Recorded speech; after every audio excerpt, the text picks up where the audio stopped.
everyone. This is Parveen. Today we are on the first session of class 8 civics, chapter 2, secularism. In our first chapter we have seen the constitution of India. We have seen that Indian constitution in 1951. After 1947, when we got independence, after that on 26 January 1951, India declared itself as a republican country, and we make our constitution. And in our constitution there are different laws and provisions which is made by our great leaders. And that great leaders, when they make the constitution, they have decided that they will make India such country that there will be no discrimination and everyone is having a freedom and democracy will be successful in our country.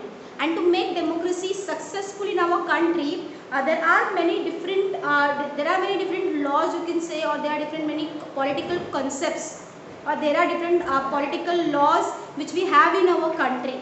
Now when we talk about India, we say that in India, or we can see that in India there is a unity in diversity. That means we are having different kinds of religion, different kinds of caste and different kinds of creed when we talk about. That means India is having a diversities in religion, diversity in caste.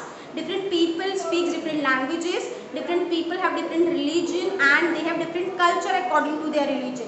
And to make each religion equal and to make each religious people equal and to give each religion equal freedom, in Indian constitution leaders have decided to make India as a secular country.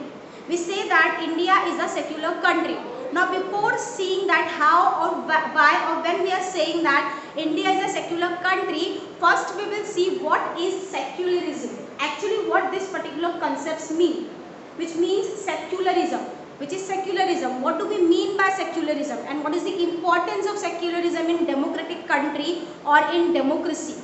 And it is very much important for India because we are having many different religions. And we don't want those religions to get discriminated or to have a clash or to have a fight or conflict between each other. That is why secularism is very important for India or Indian people or Indian citizens who follows different kinds of religion and caste. So now first we will see what do we mean by secularism. It refers to the belief that religion should not be involved in the organization of society. Secularism means when we talk about the religion, it is believed that religion should not be involved in the organization of a society. That means we live in a society, we live in a particular state or a particular country, and when we are living in a particular country, there are different kinds of religion. There are various religions in our country, like in our country. So if any country is having different kinds of religion, it is very compulsory or it is believed that those religions will not be interfered in political matters and those religions will not have a division in the society. That means there is no organizational division in society when we talk about religion. Each and every religion is having an equal status in the society. There is no organizational division in the society. There is no not anything like upper caste people or lower caste people, or it is not like that. Some people religion is higher and some people religion is lower. So there is no religious superiority or there is no religious inferiority. So over here we can say that secularism means it is a belief that religion should not be involved in any kind of organization of a society. That means different religion will have a equal status in a society. There is no division in society according to the religion. And when we talk about a secular state means a state in which the state does not officially promote any religion. That means state has different religion. And each religion has equal rights. Each religion people has equal right to enjoy their religion, equal right to preach their religion, equal right to learn their religion or teach their religion. And they don't have a right to speak against other religions. They will not having a right to hurt any other religion. But they have a freedom to enjoy, to preach their own religion. And each and every religion is equal in the eyes of law in the country.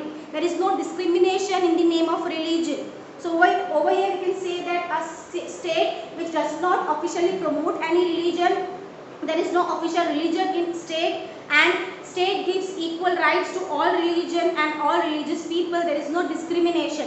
that particular state is called as secular state. For example, India. India is the best example of secular state. Because when we talk about India, in India we are having so many different kinds of religion, and each religion is having equal status. There is no discrimination in the name of religion. Everyone is having an equal right to preach and teach their own religion, to practice their own religion. Everyone is having a right, if they find that if they wanted to change their religion, they are having a freedom to change their religion. There is no restriction. So when we talk about the secular state, there is a religious freedom freedom amongst the people. State gives them a religious freedom. That state is called as secular state, and India is the very best example of a secular state. Now, when we talk about secularism, why we need secularism and why there is a need for secularism in our world or in a political system, why we are needing secularism. Now we will see the need for secularism. First one is for functioning of democracy. Now when we talk about democracy, democracy means for the people, by the people or to the people. That means democracy gives freedom to its people. Political freedom, social freedom or economic freedom. That means people are having a right to choose their own government. They can vote to choose their own government. People have a right to live freely in society. People have a right to follow whatever religion they want. People having a right to practice their religion. People are having a right to preach their religion. Okay, and people also have a right to speak about their religion, but they don't have a right to speak anything against about the other religions. So for the smooth running of the democracy, secularism is very important, because democracy gives equal freedom and equal right to all the citizens of the country. And if in a country there are different kinds of religion, or there are different types of different people who follow different religion, it becomes difficult to maintain the balance between those religions. That is why in democracy, secularism is very important, so that each and every religion will have an equal status, and no one will feel discriminated with each other. So there is no conflict between them. That is why we need secularism for the smooth running of the democracy. Second one is to avoid majoritarianism. See, now when we talk about the state or a country which has a different religion, it happens always that among all the religion there must be one or two religion which is in majority, or their people are in majority in that particular state. Or if they are in majority, maybe it is possible that they will, like when we talk about Sri Lanka and Belgium. Okay, we have that example when we have learned about the constitution. So when we talk about Sri Lanka and Belgium, you can see that in Belgium, Sri Lanka, majoritarianism is there. Majoritarianism of Sinhala speaking people, because of which there is a civil war. So to avoid that war, to avoid that conflict, or to avoid majoritarianism, it is very compulsory to make a state a secular state, or to make a country as a secular country, so that every religion will have an equal right, and there is no majoritarianism and there is no conflict among the different religious people. Next one is to avoid religious discrimination. To avoid religious discrimination, secularism is very important, because secularism gives equal status or equal rights to all the religion or all the religious people. So there is no discrimination among different religions or different religious people. There is no superiority or inferiority in the matter of religion, because each and every religion is equal in the eyes of law. And to make every religion equal. Secularism makes every religion equal, or every religious people equal, so that they can equally, freely enjoy their religion, practice their religion equally. So all this is about need of secularism. Now when we say that India is the best example of secularism, so now we will see India as a secular country, or Indian secularism.